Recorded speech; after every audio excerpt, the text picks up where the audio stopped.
When I was 15, I had a conversation with a counselor. I never thought that I would be sitting in a room with a stranger that I didn't know with a notepad asking me if I was crazy or not. I always used to laugh at people like that. But when I was 15, I was having that conversation. My parents were in the room too. And she asked me a really just simple question. But it left me stumped. She asked me, tomorrow, do you want to live or do you want to die? And that seems like a really easy question to answer. But I was stumped. No one had ever asked me something like that before. And I said, I don't know. Because at 15, the only thing I was interested in, not shoes, not girls, not sports. I wanted a pat on the back. I wanted somebody to say, you're cool. I just wanted a friend. That was it. I wanted to be accepted. I didn't want the spotlight on me. None of that. When we talk about friends and we talk about leaders, we need to understand that love is a common thread.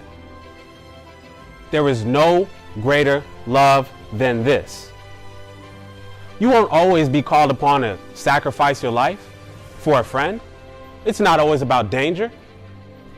But this is what will happen. Somebody will call you and ask you for help.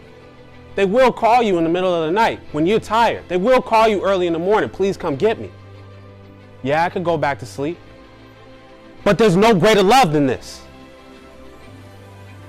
For me to give up a part of myself for somebody else, especially someone that I call a friend. And we already know how important that title is.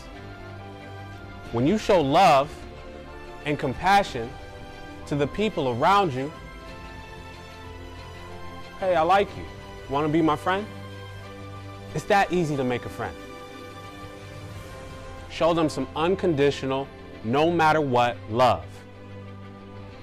When you take care of your friends, they follow you.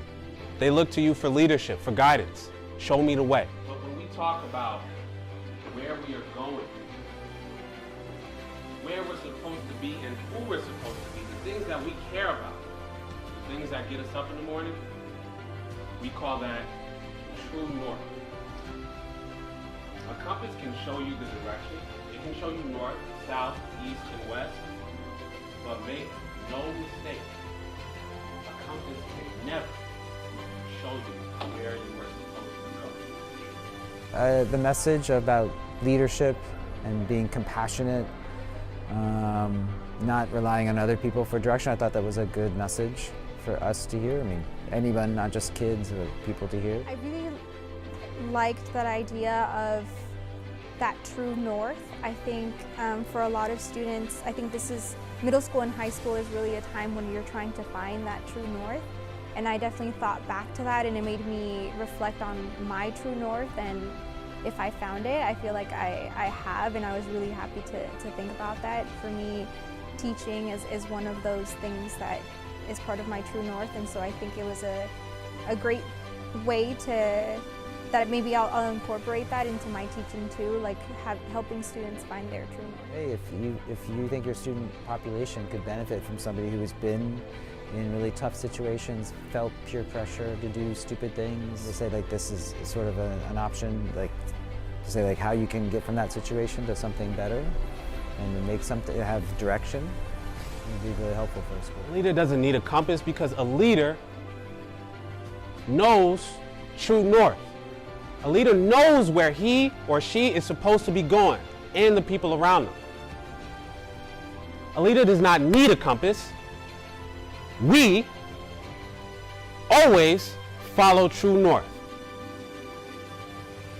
But as for right now, you guys, that's all I have to say. I'm done. Thank you for having me.